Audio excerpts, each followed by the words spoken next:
is, guys? Good morning. It's Cali BG. Brand new video I'm coming to you guys today. So I have a special treat for you guys before the kickoff of the 2017 regular season, which is about 3-4 weeks away for you guys. So a while back I said I was going to work on a video in regards to me taking a trip to Philly and touring the Linc. So it's done. I hope you guys enjoy it. So, you know, be aware there's going to be different music on this joint, different angles and stuff like that. You know, enjoy the film, you guys. Leave your comments down on the comment section, obviously. So, it's your boy VG. Enjoy the video. Morning, world. It is a cloudy Wednesday. So we just left out of Union Station. It's pretty nice. Feels like an airport in there. We're touring Lincoln Financial Field. One of the biggest things off my bucket list.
It's why we did our renovation project about 3 years ago. We added 1,600 seats. We kept this one open. We just added that small section right there. Come on, pop it out here. This is fucking amazing right now.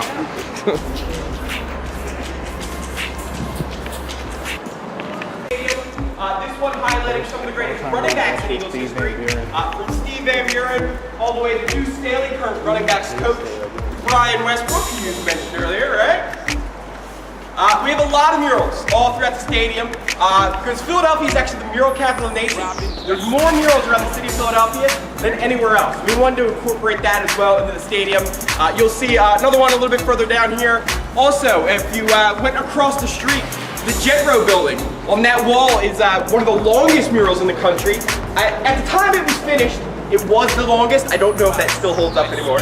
But it's really cool. We call it the One Team, One City mural. What was great about it, as employees, we actually had to come down, help paint it. I did part of David Akers, but I had like one green square they gave me. I have no artistic ability at all. But it was really cool for all of us to be incorporated into that and being part of that. Even the players came down as well. They were helping out with that one as well. Across the way there, you can see the Wells Fargo Center, the Flyers display. Over here, we have some of our concession stands. Philly's favorites, where you can get a cheesesteak, all that great stuff that you would love on game days. Papa John's for pizza, Chicky and Pete's. So the out-of-towners probably don't know much about Chicky and Pete's, do you?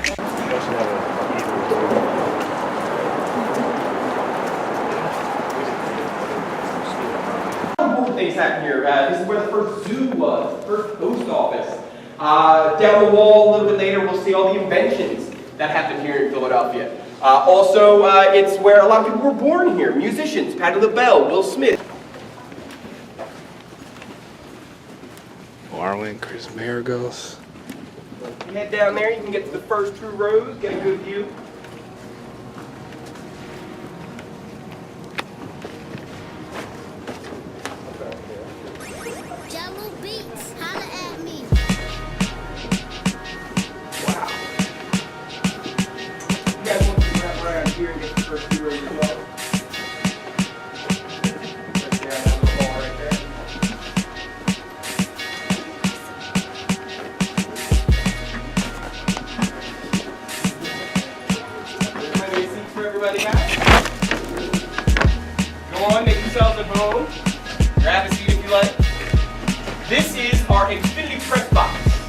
So this is where all the reporters who are covering the game for different newspapers, radio stations, TV stations. This is where they'll all be watching the game from.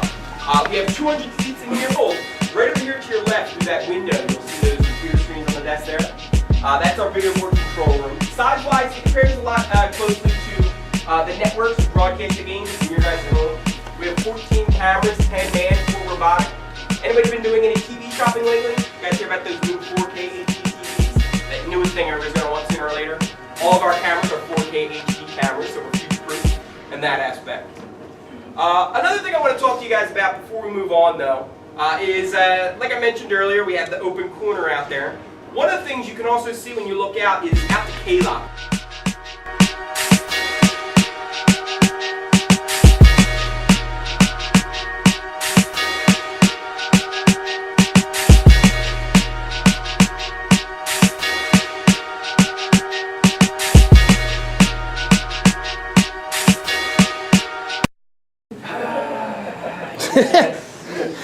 That was a thing.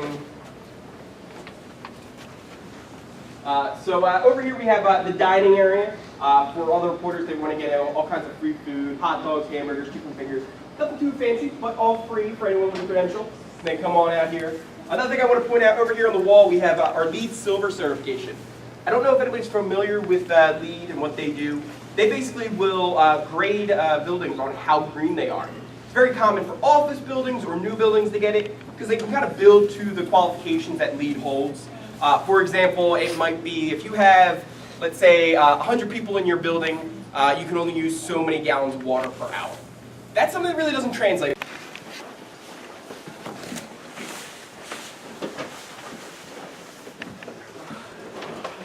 Tell all the little kids, hey, stay in school, do well in math, become an accountant, watch games from here. But most of them are owned by companies. We have a few that are privately owned though too. Anybody here ever watch MSNBC? The Man Money guy, Jim Cramer. Huge Eagles fan. He has his own suite here. But most of them are owned by companies, and then they can use them as tax write-off. Clients, employees. I had a half field inside that dome. State-of-the-art auditorium, so they can go over all kinds of game footage. Our coaching offices are over there. Our front offices as well are over there. And we're very lucky to have it as close as we do. Many other teams have to travel miles to get to their training facility. So ours is really lucky to be right.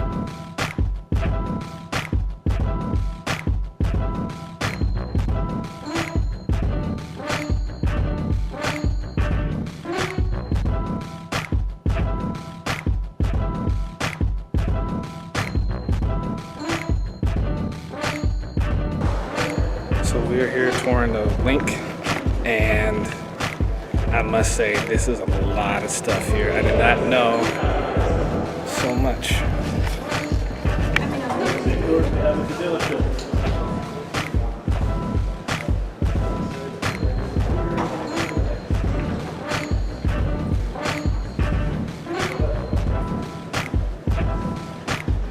Come on, guys.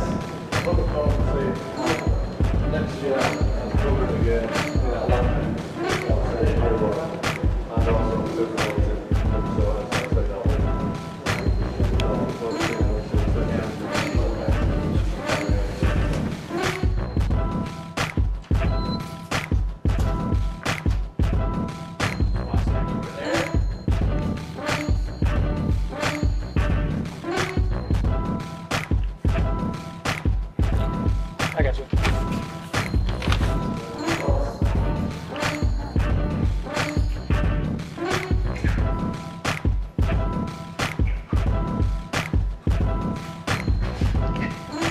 The lights literally just go out when you came out there. Yeah. Perfect timing, right? Another part of our Go Green program. All of our lights are set up on a system called e-tron. And every so often they will actually turn out all the lights in the stadium as long as there's nobody in there. There's motion sensors, things like that, to save on electricity. But here on the walls, these pictures are all different events we've had here at Linc Financial Field.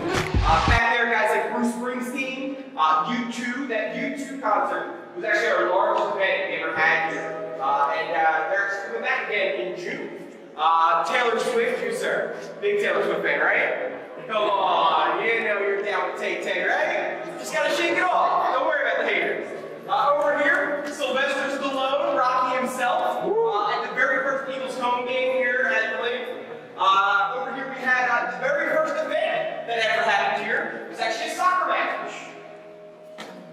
Over here we also have the Army-Navy game. We get that every other year. It's coming back again this season as well.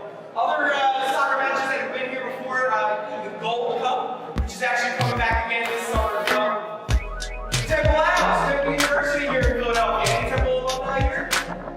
Good. Well, Temple plays all their home games here as well as Eagles. Over here, Philadelphia's home to Kevin Hart, the comedian. Filmed his new special, What Now, right here in the Financial Field. I actually just got released on Netflix as well. Monster Jam, Luke Bryant, who sang the national anthem at the Super Bowl. One Direction, you sir, big One Direction fan, right? Who's your favorite? Harry? Liam? I guess you. Liam, there you go. Over here at the NCAA lacrosse tournament. These two pictures show you what it's like when the Eagles are making their way on out of the field. You can see over here when they're running out of the field, they got the smoke and the fire that's coming on up. What it's like when they're making their way through the tunnel. You see the lasers and the lights coming down, they'll have the music blaring. Really helps get them pumped up as they're making their way out to the field.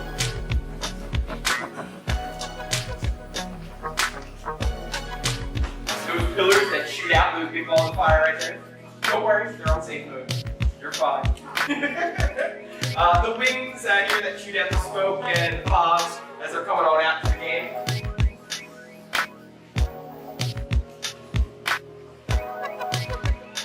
You actually get a peek in there to see that's where we store all the bench sheets that we use on game day.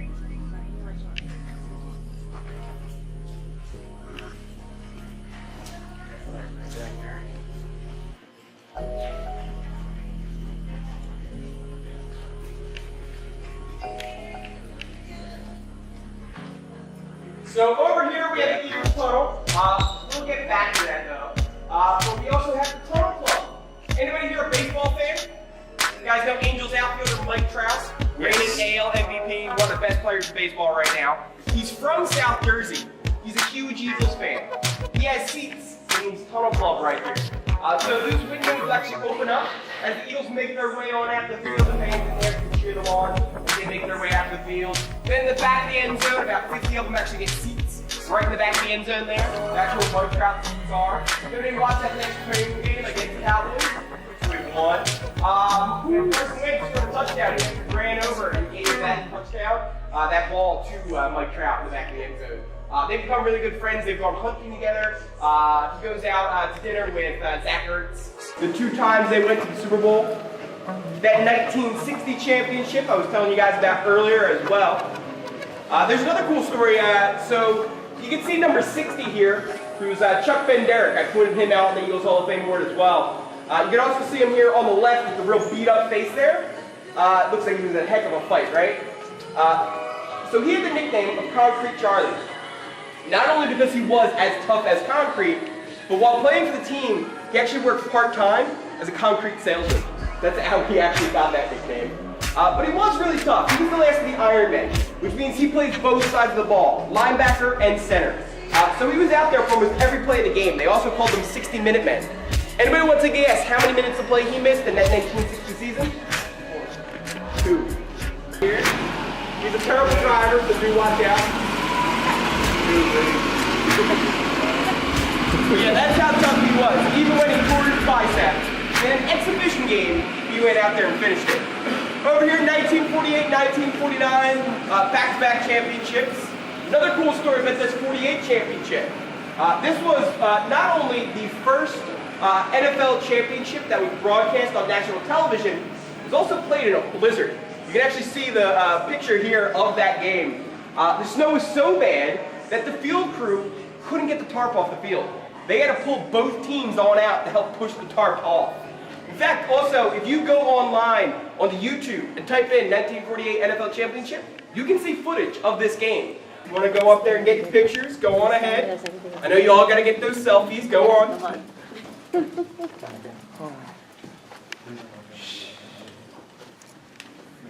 Go on, guys. Don't be shy. What was his name? Carson Wentz. Carson Wentz going into his sophomore year now with the team. Really looking forward to see how he continues to develop as a player. I was telling you guys earlier about all the great stories about how hardworking he is and dedicated to making himself better. But all of our quarterbacks have it in their contract.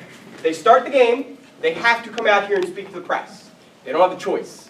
The reason I point that out is because there's normally a third player to come on out. Someone who had a particularly good game, the star of the game, MVP, something along those lines. The reporters all kind of vote on who they want to come on out. Hopefully this next season will be a lot of Alshon Jeffrey being called on out here, right?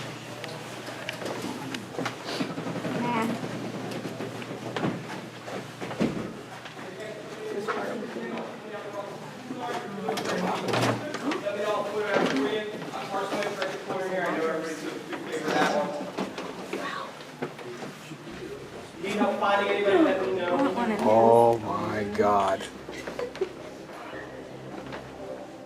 They do, right over here.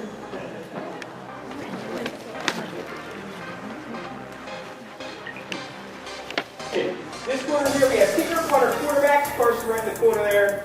Down the wall here, tight ends, wide receivers, running back, then all the linemen, the back of that corner. Over on this side are defense, starting with the defensive line in this corner, makes its way down to the defensive back, and then linebackers in the back right corner over there. Like I said, if anybody's tough finding anybody, just ask me, I'll point them out for you. You'll notice not a lot in the lockers between workout gear, things like that. This is really the game in here, but we'll find out here. That's a little further down the line along the way. For example, back when Ryan Dawson his nickname being Weapon X, had a lot of Wolverine action figures, fan-made art of him as Wolverine. Those are the only people I know of that make lockers. One for himself and his alter ego, Weapon X. Currently, number 46, John Dorabas, our long snapper. Anybody here watch America's Got Talent? Magic Man. He finished third on America's Got Talent for his magic. You guys have to see him perform. He's really funny. All the videos are on YouTube. You can go watch them. On the Eagles website as well, we have videos because he likes to practice his trick on the other players. He loves that with Falcon Jenkins. And if you don't know his story, I definitely recommend go check it out. It's very emotional, very inspiring about how he used magic to get through some really difficult times in his childhood. It's kind of amazing to see where he is today. Some other cool things, back when the locker room was first built, two large pillars in the center of the room. Our coaching time named B was like that. He learned a wide open space. Okay, it's not yet. They have a building. Rather than they look up to the ceiling, they will look up parts of the space. They are reinforced. Also might have a curve feeling out. Definitely one of the safest things. So this is a lot in the green one. Always shows us exactly what time it is. The red one, we can see obviously not right? That's my military time or something like that. It's a countdown clock. We'll count down before the game, all the way up to kickoff, and then during halftime as well, let the players know how much time they have when they have to go back out to the field. And it'll also count down during the game how much time is left. If you're a team player, that clock is 0 and you're in the locker room, you better hurry up and get out there to the field. They're starting the game now.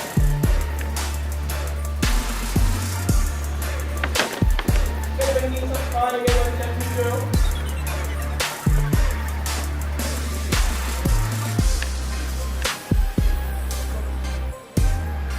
There's also a few poles hanging on the lockers there. You guys probably know how those get pumped their ankles before a game. You'll use those to get them off. It's called a shark. It's actually a razor blade in there. It slides right up underneath that tape and get it all on you and kind of unwrap the whole thing. There's also a chain on there because anybody here, you ever let somebody get pencil? Ever seen again? Exactly. So the chain makes sure they stay with you locked up.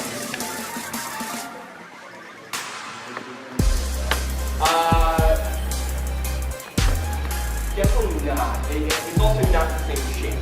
So that's why I actually got that first thing. The best way to describe the shape of it, it's kind of like a dolphin. So it comes like up and around and back down around again. So you can't see all the way through. Definitely not as nice as that. Pretty standard, a lot of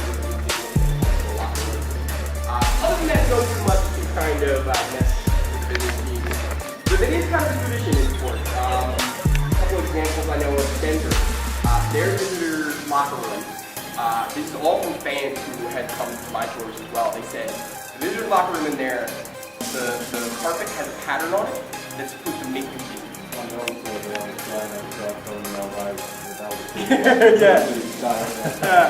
Just an event for you. One of my favorite examples though, I forget if it was Michigan or Michigan State. One of them had a professor who was doing a study on the effects of color and the effect on your body. So he noticed that pink actually lowered testosterone. Because pink is the entire locker of pink. Floor, the benches, everything was pink. Eventually the NCAA made them get rid of it, but I always thought that was Any other questions before we move on? And then we help find anybody? No? You guys are ready to follow me on out this way? And as you make your way on out, you'll see all kinds of rules, regulations, unions.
Coming out this field, I don't know what else for, right? The only thing we're missing is the fire getting sprayed on up and 70,000 screaming fans, right?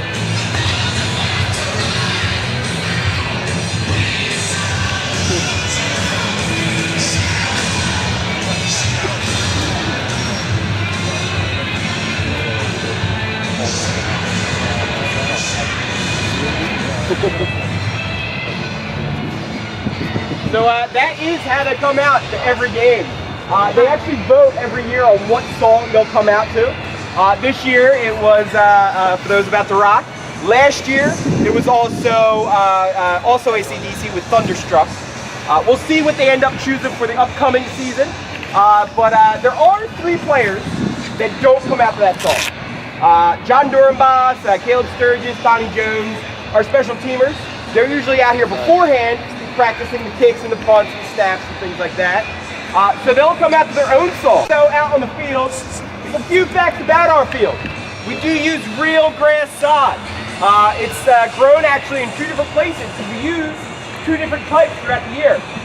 We'll resod in the summer with latitude 36 Bermuda grass, which is actually grown in North Carolina and then shipped up here this way. The weather's holding up for us. Let's walk around outside.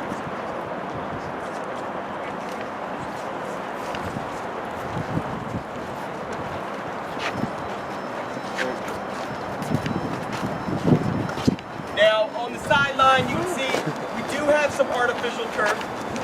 Reason being, it's very high traffic areas. If we had real grass there, we'd have to replace it all the time, which again, isn't very green of us. So we put the artificial stuff there so we don't have to replace it. Now, there is a square of real grass though. Anybody have an idea on why? Bigger. For the cleats? Partly, but before. Kickers. Kickers. Lets them get a good feel for how the grass is going to be out there when they're practicing their kicks and their punts and things like that. No, that was actually for a party we had just the other day. It was just kind of a private event for a company. They were doing a big get-together.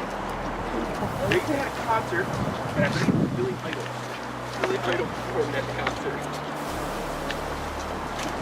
Yeah, it's one of those things. You have Eagles games here, you have concerts, you have other sporting events. But even when that stuff's not going on, there's always something going on. We've done bar mitzvahs, weddings, businesses will have different meetings here and things like that. So there's always something going wrong at the stadium. Also, I mentioned earlier, Jeffrey Lurie has no private interest in the field. those stairs right there. We have our main storage warehouse over here. It's kind of where we store all the random things we need to throughout the season. You may have noticed the goalposts aren't out there. They come apart in about 4 or 5 different pieces, so we can store them back there. And then also down here we have our merchandise warehouse, where we store all the things we sell at our pro shops: hats, jerseys, t-shirts, things like that.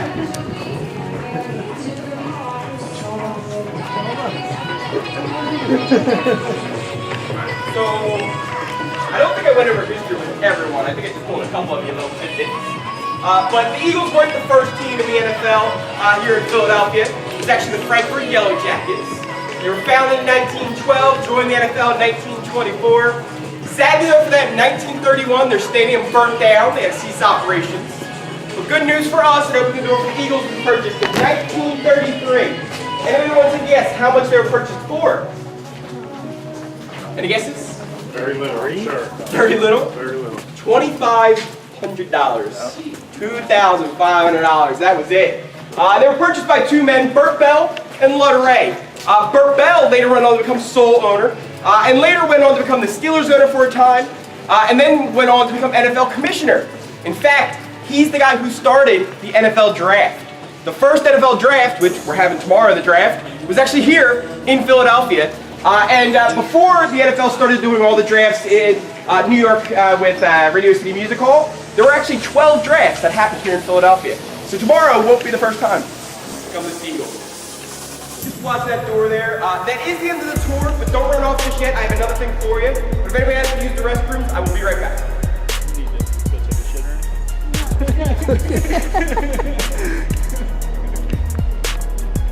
or Alright guys, so we just got out of the Cat House tour here at Linc Field, home of the Eagles, Bird Gang. I gotta say this is a lot for me to take in. A whole lot of history here. We went on the field, we did the intro, how the Eagles come out for the home games, press box. It's truly amazing, the stadium.